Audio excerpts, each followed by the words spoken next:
so that was why I...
So I can use the halter work, that same basic halter work, with her as she's having a reaction and as she's spooking at the blanket. So I can start to back her up just to keep her focus on me, bring her forward, and slowly introduce her to it a little bit at a time.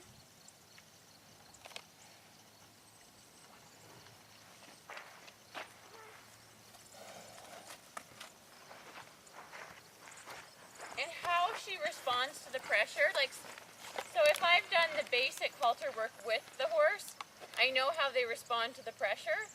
So then I can judge with her, if she's quite heavy to back up right now, then I know her attention's not really on me, and I can judge where she's at in her comfort zone.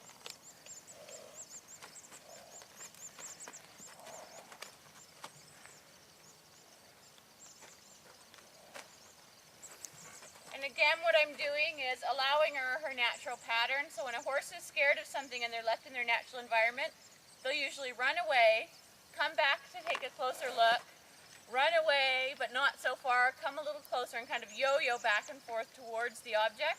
So I'm using the halter work to allow her natural pattern of yo-yoing, but I'm keeping it within the boundaries I set, which again establishes leadership. So a good leader is able to say, no, this is what I need you to do and you're safe, but I'm also honoring her natural instincts and what they tell her to do.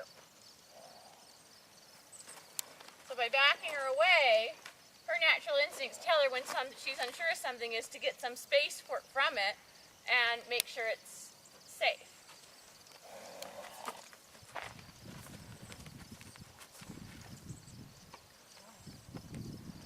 Again, as she comes close, backing her away, letting her yo-yo from it, get some space from it, realize that she came a few steps closer, was fine. And sometimes it takes that from them getting closer to the object and then backing away for them to realize that, hey, they got that close and nothing happened.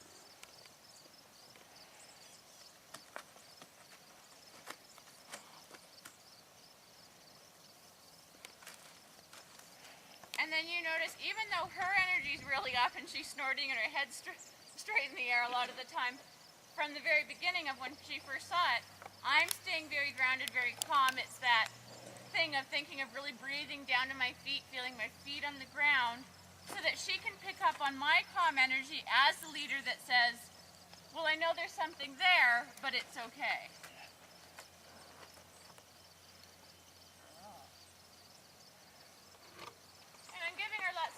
Touches and good girls and little votes of confidence to help her realize that I think she's done well. Just keeping the pressure on a little as she backs away. She's now gotten, I think, more comfortable with the orange blanket but seen the balloon. And then I touch it first.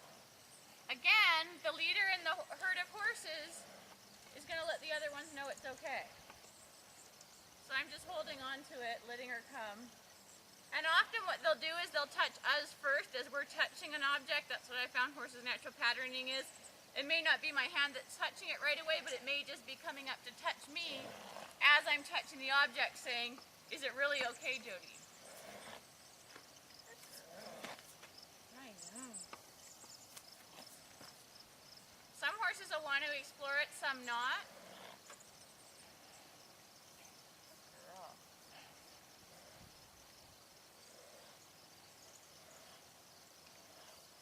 And I'm going to back her up. And I do this to get space and as a safety. I don't like to suddenly turn her an object that she's been really scared of and just touched. I don't want to turn because, again, they have a blind spot directly behind them that they feel very vulnerable about if there's something they're not sure about in it. And then again, even as I turn, because I know I'm turning it towards her vulnerable spot, still asking her to focus on the halter work and focus on me. So I'm using the boundaries I've set for her to be with me, to keep her attention and focus on me and to establish my leadership and let her know everything's okay.